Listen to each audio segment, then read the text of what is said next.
好，喂，Savio，第二張我哋要講嘅係乜嘢？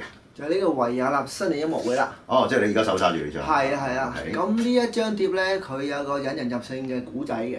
咁如果大家係唱片蟲咧，即係好耐以前聽唱片咧，就會記得咧，呢隻唱片初初出黑膠嘅時候咧，係一個數碼錄音嚟嘅。哦。數碼錄音嚟喺呢一個位咧，咁大個圈咧寫住 digital recording 咁樣嘅。咁但係而家呢一套嘅Decca 嘅黑膠碟，佢係標榜住係 pure analog 喎，係啦。係咯。咁原來咧個古仔就係咁樣嘅。當時79年嘅時候咧，Decca 咧即係都要與時並進啊嘛，咁就要做數碼錄音嚇。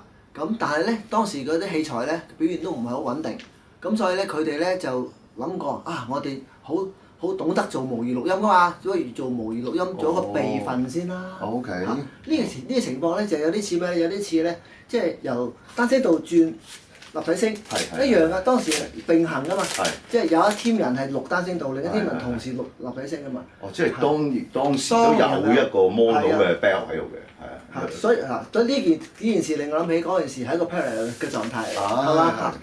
好啦，咁但係咁啊呢個數碼錄音成功喎，冇問題喎，咁所以發行就係發行數碼錄音啦，亦都大肆標榜係數碼錄音，係一個賣點嚟噶嘛。咁咧嗰個備份咧做咗嘅，就收落個倉度嚇，咁跟住就一路唔記得咗啦，覺得個備份啫嘛嚇，咁到最近啦，佢哋要做呢個 Pure Analog 系列啦，就醒起啦，哇，其實咧呢個新年音樂會好受歡迎啦，即係作為一個音樂表演好受歡迎啦。不如我哋揾翻嗰個備份嘅 analog 個帶出嚟啦，我哋再將嚟搞咗做而家你手上都呢套唱片。OK。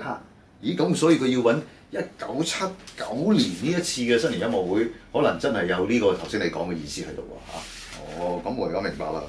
咁但係就隻碟都係，咦唔錯喎，係2張 LP 嘅喎，4面嘅喎。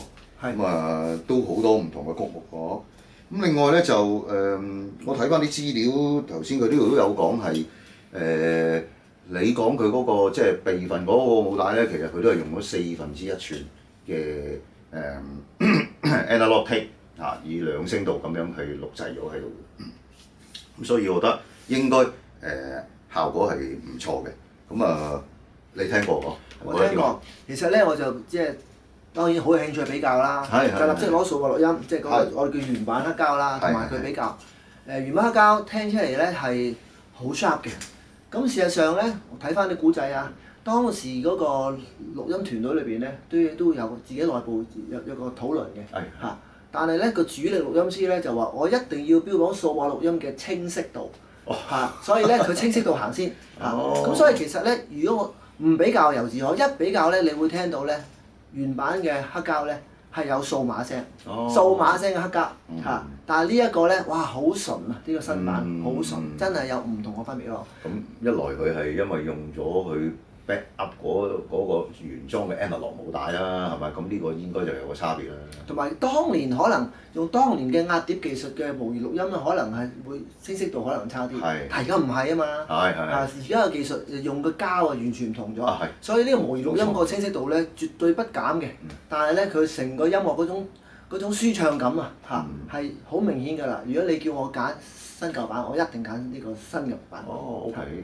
我都聽過，我都好贊同你嘅感覺，因為我覺得其實咧佢環球無論 DGG 近排又好呢個Decca 嘅即係呢一類去即係做翻呢個 analog 錄音攞佢個原版出嚟去製作呢個黑膠咧，我都好感覺得咧佢新呢一派佢做嘅製作咧佢好符合到而家。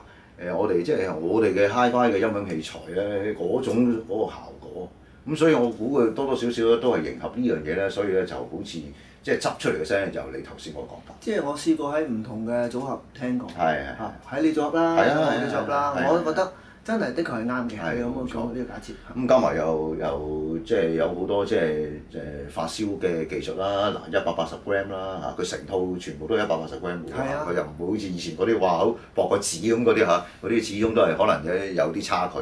咁啊180g啦，咁啊另外就即係錄音功臣就亦都係頭先我哋講嗰兩位啦，咁亦都做咗唔少嘢啦，所以我覺得佢出嚟個效果係相當之唔錯。